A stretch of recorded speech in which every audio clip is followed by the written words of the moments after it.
All right, what's up, college football fans, quarterback fans? Welcome to another QB Spotlight video. In this video, we're talking about Georgia quarterback Carson Beck. We're going to talk about the keys to success, or the keys for the Georgia's offense, particularly for Carson Beck, without tight end Brock Bowers. We're going to look at some film from Kentucky that kind of demonstrate our point that we're going to get into, right? But if this is your first time tuning in, thank you. QB Spotlight is just a big quarterback hub. We talk all things quarterback, any quarterback topic, any quarterback storyline, or just breakdowns like this are all fair game here. We have quarterbacks that come on the podcast and discuss their experiences and kind of go into that quarterback position, right? So if that's interesting to you, please consider subscribing, liking, all that fun YouTube stuff. But today, Carson Beck, we're going to talk about the keys for the offense, the keys for Carson Beck, and how they can continue to have success in offense without tight end Brock Bowers. And we're going to find out real quick against Florida. I think Florida actually has a pretty good defense, have done some nice things this year so far. So I think we'll get a little idea of what Georgia offensively is going to do without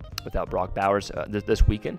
But I don't want to necessarily just talk about the game this weekend. I want to talk about the keys overall, the keys for Georgia, the keys for Carson Beck. And before we do, I don't want to like diminish how big of a loss Brock Bowers is, because he leads the team in receiving yards. He's got 567 yards, and he's got 4 touchdowns. That leads the team by far. The next closest receiver has 333, so he has 250-ish, right around 200, about close to 250 yards receiving. And the next receiver, as far as receptions goes, has 31, and Brock Bowers has 41. So he leads the team in every big margin. And his yards per catch are like 13.8, which is pretty good for a tight end, right? So definitely is going to be an impactful loss, but there's still ways around it. And Georgia has such a solid team, so much talent around them, and they do other things well that I still think their keys around it. So let's dive into some of the keys that I think are going to be needed to have success for Carson Beck. Then we'll look at some of the film, because I still think Carson Beck can probably be one of, if not the best quarterback in the SEC when it's all said and done at the end of the year. So we're going to look at a few of the keys, right? So number one, offensive line. The offensive line is maybe the best offensive line in the nation, at least passing protection, right? If they're not the best, they're definitely up there. They're only allowing 15% of Carson Beck's dropbacks. They allow pressure. That's one of the best in the nations, if not the best. I need to look at the exact numbers. But so every time he drops back, only 15% of those dropbacks he gets pressure. So I think Carson Beck has like 230-something attempts, and out of those attempts, he's only thrown with pressure 25 times. So the offensive line is key number one. Continue to protect him, right? Continue to give him time. If you give him time back there, he can still pick you apart, regardless who he's throwing to. And we're going to look at the film in Kentucky that showcased that. Number two, I think get the run game going. That sounds obvious, right? But if you get the run game going, that sets up some other type of scheme, some other plays that can really work. Carson Beck's been really, really good off play action. He's been fine on straight dropbacks too, right? But he's been really good on play action. His yards per attempt on play action passes are 11.5, a little over 11, and the yards per attempt on other passes are like 7.7, 7.5, right? So it's like a 4 yards difference off play action. So if you can get the run game going, that's going to lead to the play action threat, which he's been really, really, really good at, right? And they still have weapons to throw to. Like, it's not like they don't have guys to throw to. And we're going to see in the clips of some of the receivers that he's throwing to, right? So I think the keys are somewhat broad and somewhat basic, right? Rely on the offensive line. They're not giving up a lot of pressure. If they give you protection, he's going to have time to find his receivers. And then number two, if you can get the run game going, that's going to lead to play action, right? Getting some deep throws off of play action. I think those are kind of the main keys. And of course, there's a lot of other keys that go into playing football when you lose your best player on the team. But we're just kind of sticking to Carson Beck and kind of what those effects can have. So we're going to dive into some film here in 1 second of the Kentucky game.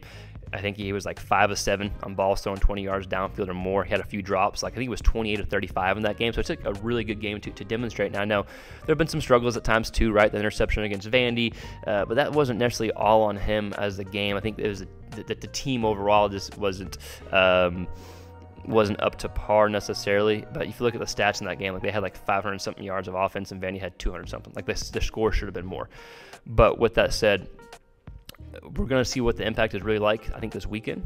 But I think these are the keys. If you can get the offensive line to continue to play how they played, get the run game going, use play action, push the ball downfield, I think those are the keys for Carson Beck. But before we get into the film, let me know what other keys there are, because there's obviously a lot more keys that I didn't touch on in this 8-minute video on YouTube. So let me know the keys you think.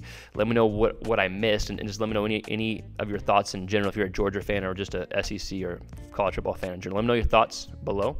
Like, share, subscribe. subscribe. I like YouTube stuff. It does help. And let's go ahead and dive into, I don't know, 3 or 4 clips from Kentucky that showcase his ability pushing the ball downfield and throwing to other guys. So here's the film. Here we got one of my favorite throws from Beck. Again, this is against Kentucky. I'll go ahead and play it. We can watch it, and we'll dive into a bit more detail. We'll see him coming across the field. Really nice layered throw, and we'll see the behind the center version in a second. That the throw looks easy from this angle, but it's a much more difficult throw. He layered that ball real nice between the second and third level. So we're gonna see play action, gets these backers out of position. This is why we talked about the importance of play action. Offensive line does a good job with protection, right? Good job protecting us all day. Like that was like close to 3-something seconds. There's not anyone within, what, 3 yards of his face. These guys out of position because of play action. This is the whole shot. Good job timing too before he runs to this zone where that corner was dropping back to. So let's look at the behind the center angle too, so you can really see the impressive throw. Okay, here we go. Again, notice the backers, right? This is why play action is key. Notice the backers. They get out of position. We talked about how good he is with play action. Backers out of position. Boom. Now they're bailing, and this is where the throw is going to. Watch how nice this throw is. That's just a beautiful ball, layered over. That's a perfect 2 ball between the safety and this DB running here. Also throws it before the receivers in this zone where this DB was going. So really nice layered throw there. Play action, great job with the offensive line. Let's maybe watch let's go 2 more clips. We got another downfield throw, a little partial roll. We see Kentucky wants to bring, or should they bring? Offensive line does a good job picking up too, actually. And then he hits his open receiver here, right? So looking at a bit more detail, it's a really nice play. I like how they schemed him open.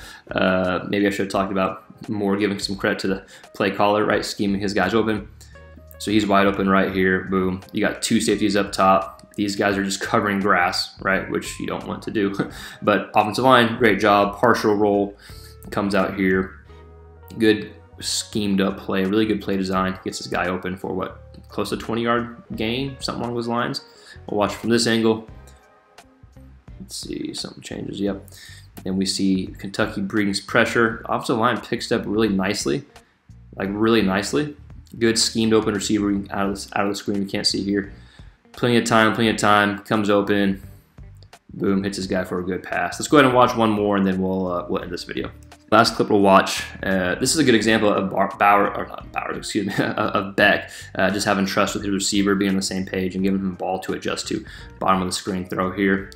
Kentucky blitzes, ball comes out, boom, good catch. But watch this here, even with the blitz coming, even with the blitz coming, the offensive line does a good job picking it up, and the ball gets out quick. Right? They only bring 5. This guy kind of drops back, try to disguise it, and they only bring 5. They get the blitz gets up the blitz gets picked up nicely by the offensive line, so that has a good pocket to throw. Ball comes out now, right? You see that he looks like he's covered, so Beck throws to space. Really good ball here by Beck, pushing the ball downfield. Good catch there too, right? So again, keys for Beck, rely on the offensive line.